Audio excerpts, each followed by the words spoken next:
A graça e a paz do Senhor Jesus na sua vida. Estamos aqui refletindo sobre a vida de Jesus e que bom que você está aqui comigo mais uma vez. Jesus sempre se reunia nas festas, nos jantares com seus amigos, com seus discípulos e era sempre um momento de muita alegria, mas naquele dia, quando Jesus se reúne com seus discípulos para celebrar a Páscoa pela última vez, Jesus não estava feliz.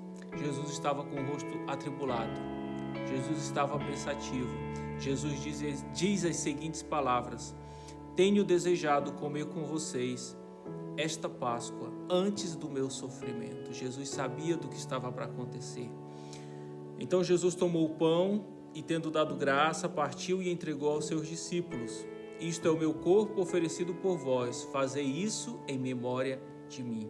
Na sequência também Jesus tomou o cálice do suco de uva, do puro suco de uva, e ele disse: este é o meu sangue derramado em favor de vocês.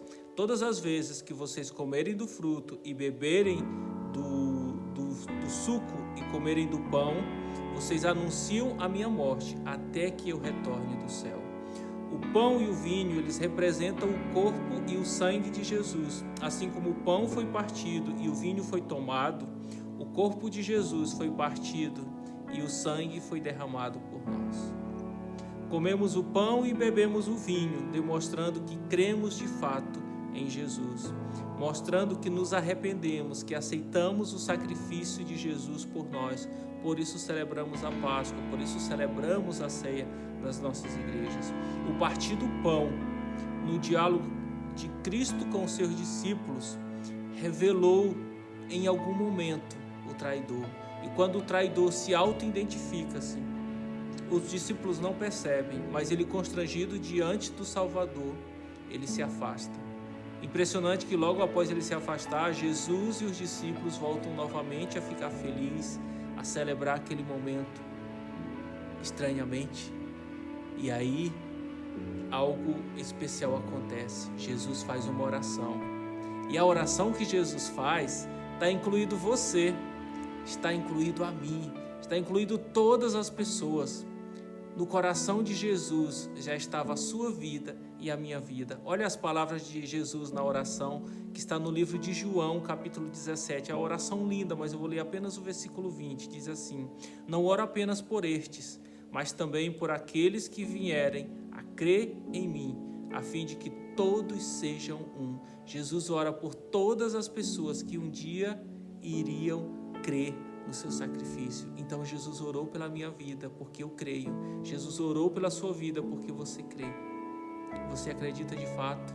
Você vive, você honra a Jesus com isso. Depois Jesus foi para o jardim do Getsemane com seus discípulos. Foi um momento ali onde Jesus sentiu toda a pressão dos pecados de toda a humanidade.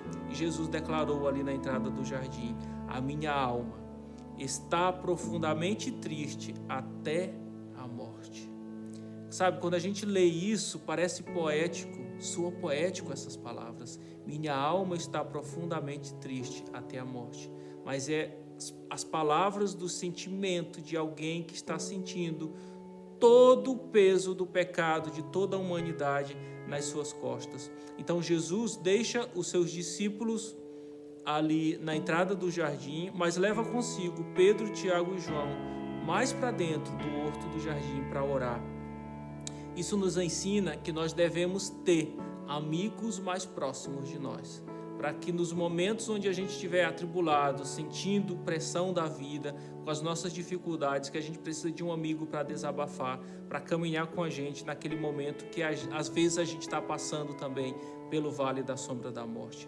Cristo, durante toda a trajetória da sua vida, ele teve momentos tranquilos, lúcidos, mas naquele momento ali há uma pressão, uma depressão. A sua emoção não está totalmente feliz. Ele teve uma ansiedade ali profunda e aquilo deixou ele pesaroso, angustiado. E foi um momento difícil para Jesus. Muitas vezes a gente passa também por momentos de ansiedade, de depressão, de angústia. Todavia, no jardim do Getsemane, Jesus expressou que a sua alma estava profundamente triste, porque ele estava vivenciando, sim, de fato ali, um momento de angústia por todos os pecados da humanidade. Que procedimentos Cristo tomou para administrar os seus pensamentos e sair daquela drástica situação de tristeza? Porque às vezes a gente entra também em situações de depressão, de angústia, de ansiedade, de tristeza. O que a gente faz? O mestre de Nazaré disse: Pai, se possível, afasta de mim esse cálice.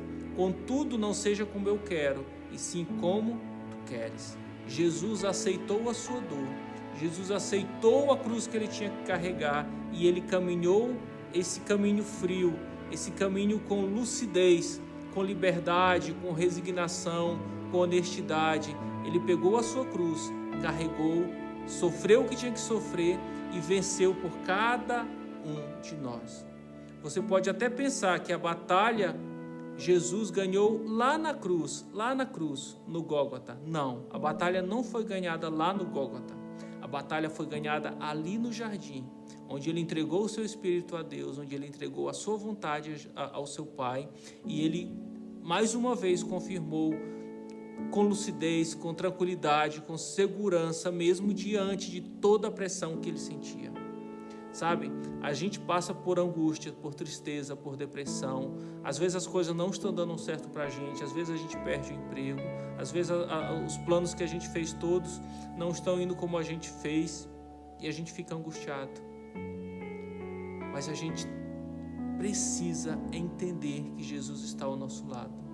E as nossas batalhas a gente vai ganhar se a gente colocar a nossa vida nas mãos de Jesus. Sabe, se a gente atender aquela palavra que Jesus disse: quando você for orar, entra no teu quarto, fecha a porta e ora em segredo, que o teu Pai em segredo, que está no céu, também vai te ouvir e vai te atender. As nossas batalhas do dia seguinte a gente ganha no dia anterior, nas orações que a gente faz, na entrega da nossa vida que a gente faz a Jesus. Ao amanhecer também, quando a gente entrega a nossa vida, os nossos problemas e as nossas preocupações, a nossa família, nas mãos de Deus. E este é o convite que eu faço, para você vencer como Jesus, para você vencer a depressão, a angústia, a ansiedade, tudo aquilo que te sufoca, os pensamentos negativos. Vença tudo isso com Jesus, através da oração, na caminhada com Ele. Tudo bem assim? Amanhã a gente vai falar sobre os momentos difíceis ali do jardim do Getsemane, onde Jesus é traído com um beijo. E todo o sofrimento dele, o julgamento e o abandono dos seus discípulos. E eu te espero amanhã. Um abraço.